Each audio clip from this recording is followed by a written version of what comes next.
ಈ ರೆಸಿಪಿಯನ್ನು ಪ್ರಿಪೇರ್ ಮಾಡ್ಕೊಳ್ಳೋದಕ್ಕೆ ಜಾಸ್ತಿ ಟೈಮ್ ಕೂಡ ಬೇಕಾಗಿಲ್ಲ, ಹಾಗೆ ಆರೋಗ್ಯಕ್ಕೂ ಕೂಡ ತುಂಬಾ ಒಳ್ಳೆಯದು. ನಮಸ್ಕಾರ ವೀಕ್ಷಕರೇ, ವಿಲೇಜ್ ಕುಕಿಂಗ್ ವರ್ಲ್ಡ್ ಚಾನಲ್ಗೆ ಆತ್ಮೀಯವಾದಂತಹ ಸ್ವಾಗತ. ಈ ಬ್ರೇಕ್ಫಾಸ್ಟನ್ನು ಪ್ರಿಪೇರ್ ಮಾಡ್ಕೊಳ್ಳೋದಕ್ಕೆ ಇಲ್ಲಿ ನಾನು 2 ಕಪ್ಪಷ್ಟು ರಾಗಿ ಹಿಟ್ಟನ್ನು ತಗೊಂಡಿದ್ದೀನಿ.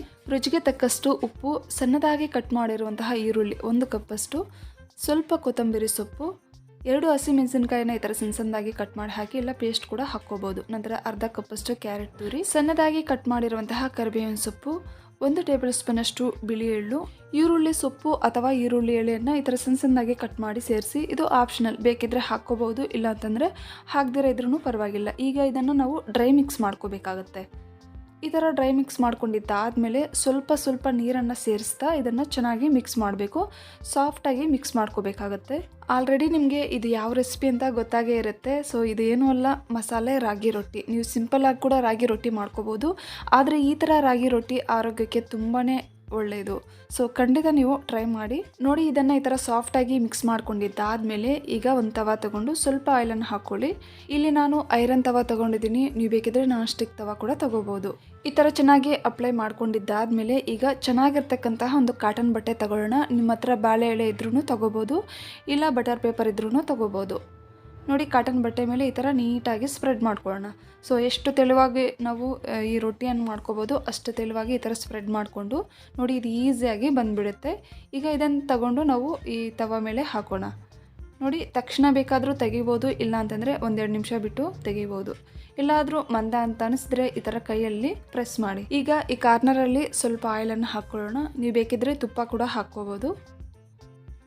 ಈಗ ಒಂದು ಮುಚ್ಚಳವನ್ನು ಮುಚ್ಚಿ ಒಂದು 4 ನಿಮಿಷ ಮೀಡಿಯಂ ಫ್ಲೇಮಲ್ಲಿ ಬೇಯಿಸ್ಕೊಂಡು 4 ನಿಮಿಷ ಆದಮೇಲೆ ನೋಡೋಣ.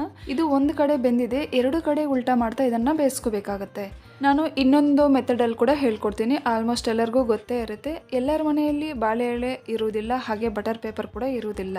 ಚೆನ್ನಾಗಿರ್ತಕ್ಕಂತಹ ಒಂದು ಕಾಟನ್ ಬಟ್ಟೆ ತಗೊಂಡು ನೋಡಿ, ಎಷ್ಟು ತೆಳುವಾಗಿ ಬೇಕೋ ಅಷ್ಟು ತೆಳುವಾಗಿ ಈ ಥರ ಕೈ ತೇವ ಮಾಡಿಕೊಂಡು ಈ ಥರ ತಟ್ಕೊಂಡು ಈಗ ನಾವು ತವ ಬಿಸಿ ಮಾಡೋಕ್ಕೆ ಇಟ್ಟಿರ್ತೀವಲ್ವ, ಸೊ ಅದ್ರ ಮೇಲೆ ಹಾಕಬೇಕಾಗತ್ತೆ.